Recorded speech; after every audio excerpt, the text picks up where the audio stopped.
भवसागरातून पार करतो जर आपण त्याला मनापासून शरण गेलं तर. आणि आपल्याला पार करण्याचं सामर्थ्य केवळ एक परमात्म्यामध्ये आहे, बाकी कोणामध्ये नाही. बाकी इतर देवांना शरण जाण्याची काही अर्थ नाही. केवळ जो एक परमात्मा तत्व आहे जगामध्ये त्यालाच आपण शरण जाऊ आणि तोच आपल्याला पार करू शकतो. करिता विचार तो हा दृढ संसार आणि ब्रह्मादिका पार मुलंघवे सामर्थ्य. ब्रह्मदेवात ही सामर्थ्य नाही आपल्याला पार करण्याचं, इंद्रात देखील आपल्याला पार करण्याचं सामर्थ्य नाही. केवळ भगवान परमात्मा आहे, पण तो कोणालाही पार करत नाही. तर जो माझ होय अनन्य शरण्य तयाचे निवारे मी जन्म मरण या लागी शरणांगता शरण्य मीच एक. परमात्मा म्हणतात केवळ मीच आहे जो तुला पार करू शकतो, पण त्यासाठी तुला शरणागत झालं पाहिजे. अनन्य शरण्य, अनन्य भक्तीने, अनन्य भावाने तुला माझ्याकडे आलं पाहिजे, शरण आलं पाहिजे, तर मी तुला पार करतो. आणि एखादा माणूस कितीही महापापी असेल, तुम्ही जीवनामध्ये खूप पाप केले, पण जर तुम्हाला एकदा पश्चाताप झाला आणि मनापासून तुम्हाला वाईट वाटलं की मी आजपर्यंत खूप वाईट केलं पण इथून पुढे नाही करायचं, एकदा मनामध्ये हा भाव पश्चातापाचा निर्माण झाला आणि तुम्ही मनापासून देवाला माफी मागून जर त्या दिवशीपासून नवीन जीवनाला सुरुवात केली आणि देवाला अशा प्रकारेही शरण गेला तर देव मागचं सगळं पाप नष्ट करून टाकतो.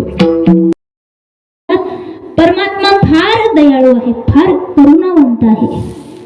एवढा दयाळू आहे की त्याचा दयाळूपणा किती श्रेष्ठ आहे त्याचं उदाहरण श्रीमद भागवत महापुराणात आलेलं आहे.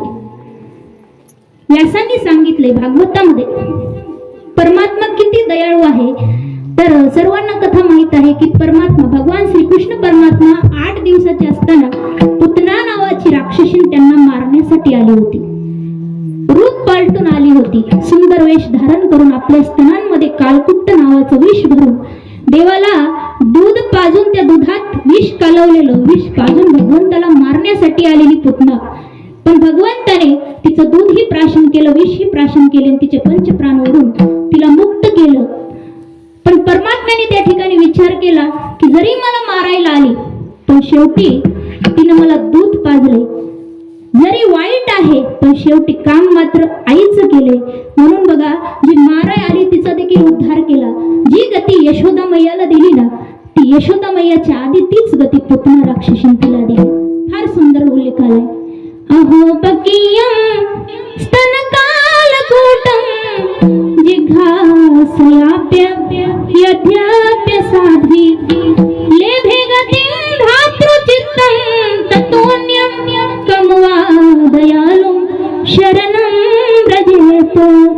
कमवा दयालुं शरणं व्रजेत.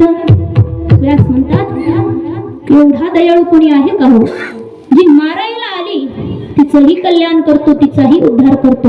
म्हणून एवढा करुणावंत, एवढा दयाळू या जगामध्ये परमात्म्याशिवाय कोणीच नाही. म्हणून आपण जरी किती महापापी असलो तरी एकदा मनापासून सगळं मागचं विसरून मनापासून त्याला माफी मागून त्याला शरण जायचं, तो आपल्याला पार करतो. विठोबा